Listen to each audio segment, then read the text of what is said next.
प्रियताम प्रियताम नित्यम श्री कृष्ण चरितामृतम गीयताम गीयताम प्रत्या तत्कथा दूरितापहा। जय जगन्नाथ। श्री प्रिया प्रीतम लाल की एवं सद्गुरुदेव भगवान की करुण कारण कृपा से कई वर्षों के पश्चात आज पुनः श्री जगन्नाथ धाम में दर्शन करने एवं यहाँ के रस का अनुभव करने का सौभाग्य प्राप्त हो रहा है।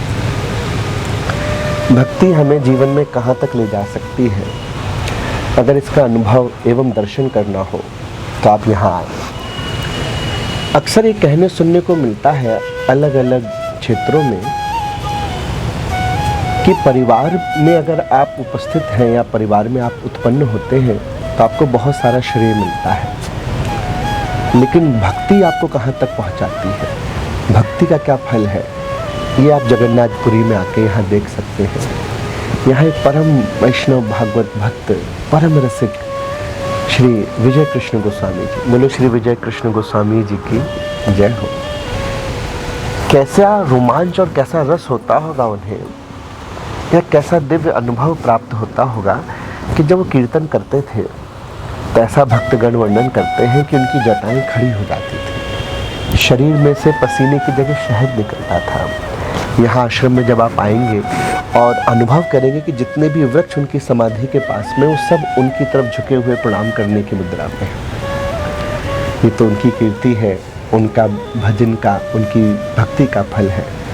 लेकिन उनके ही आश्रम के सामने ही एक आश्रम और है, उनके परम प्रिय शिष्य श्री कुलदानंद जी का। बोलो श्री कुलदानंद जी की जय हो। ये है भक्ति कि भक्ति भी आपको उस स्तर तक ले आती है कि जहाँ जब आप दर्शन करेंगे तो आपको गुरु और शिष्य के दर्शन में अंतर नहीं मालूम होगा। भक्ति आपको वहाँ तक ले जा सकती है जहाँ कोई और नहीं पहुँचा सकता। परिवार में उत्पन्न होने से आप निकट तो हो सकते हैं, लेकिन भक्ति से ही श्रेष्ठ होते हैं। ये भक्ति का प्रभाव है।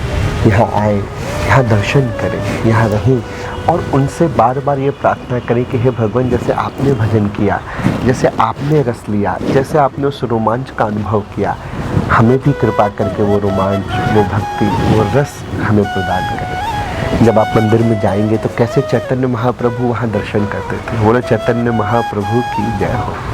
कैसे उनका विरह था कि पत्थर पिघल गए, आज भी उनकी उंगलियों के चिन्ह वहाँ गरुड़ स्तंभ के पास उपस्थित है।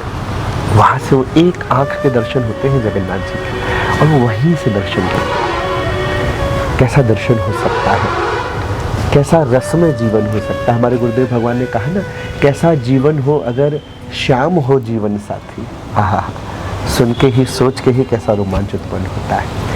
तो आइए इसी क्रम को और हम आने वाले एपिसोड्स में सुनेंगे, समझेंगे, जानेंगे कि भक्ति से और कैसे जुड़ा जा सकता है, प्रेम में कैसे हम लोग और आनंद ले सकते हैं, ये आसपास का वातावरण कितना शुद्ध और कैसा भक्तिमय है जो आनंद देता है। अभी जल्द ही कटक में श्री कृष्ण चरित के माध्यम से कथा प्रारंभ हो रही है, उसके माध्यम से भी हम जानेंगे, समझेंगे कृष्ण भक्ति क्या है, श्री राधा कृष्ण तत्व क्या है, भक्ति तत्व क्या है। तो आप बने रहे और आगे इन विषयों पे हम खूब चर्चा करें। तब तक के लिए राधे राधे।